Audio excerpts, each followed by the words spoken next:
Hey, what's going on? Hey, let's tear through some recent books that I've been reading or checking out that I thought you guys could benefit from checking out. Let's open things up with Moments of Happiness from Niels Hav. Danish poet, came across his work in Orbis, in translation, of course. Orbis, a UK literary magazine. And Orbis had a fantastic translation of his. So I decided to buy his book. This looks like this is from Anvil Press out of Canada. So I just went to that small press website for Anvil Press and ordered that up. Came pretty quick. We'll just have a quick look here at this poem. It's simply ingenious. Poems are in many ways different from sausages. For instance, poems have this advantage over sausages: you can consume them, and they are still there. You can consume them again and again. Still they are there. Just like that pig from Norse mythology. The attaché at the trade embassy couldn't understand that. It simply took him by surprise.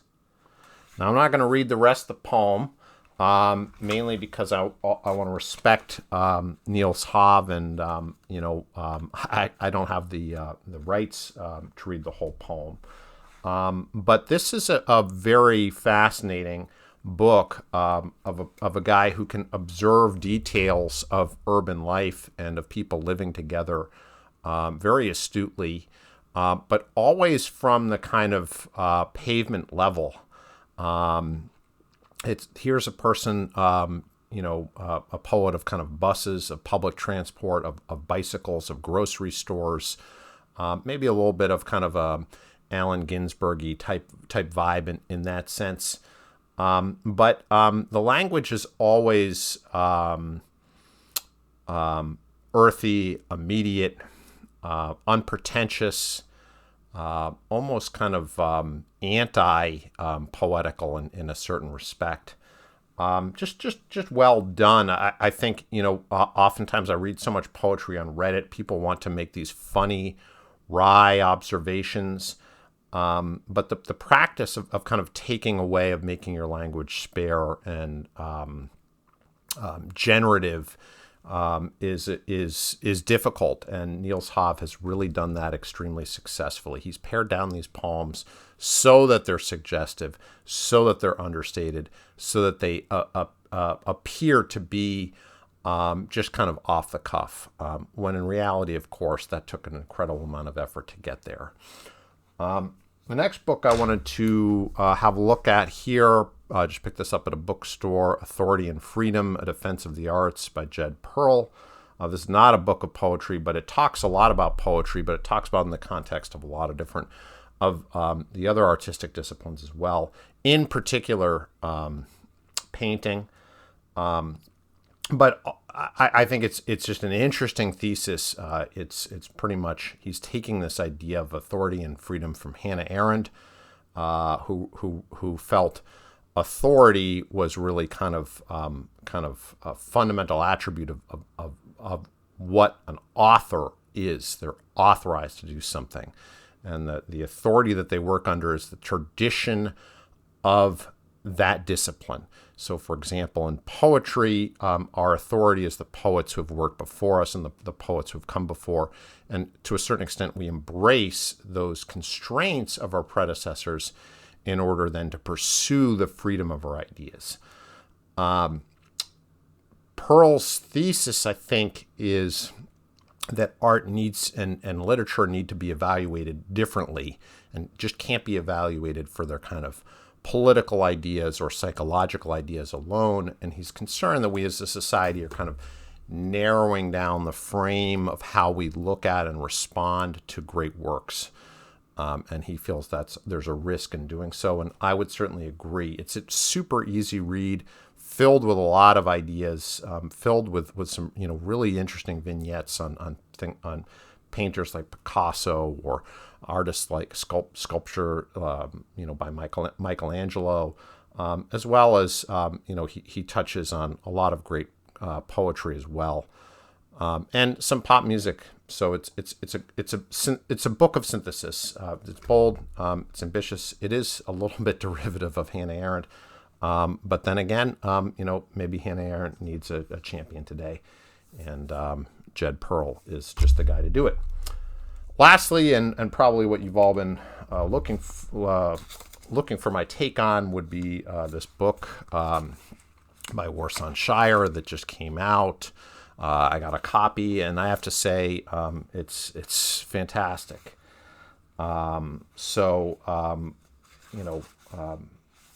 Just have a look here. Again, I don't want to ever read kind of a whole poem aloud. I don't think that's fair.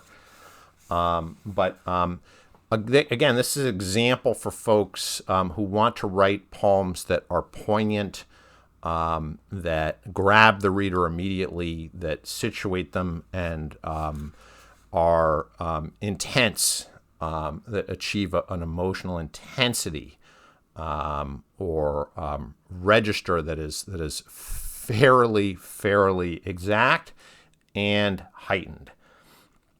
So this poem is My Father the Astronaut. Again, I'm not going to read the whole thing. I don't think that's fair. You buy the book if you like what you're hearing.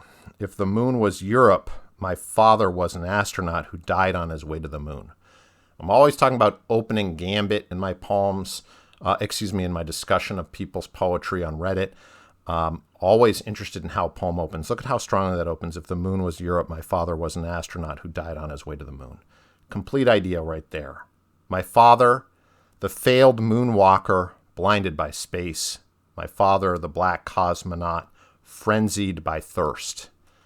So again, then it builds from there. It elevates. It actually goes even higher than the frame it was. From the first line, he just died.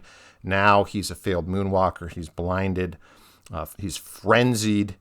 My father, who heard the voice of God, clears the call to prayer, suspended in that dark desert. Wow.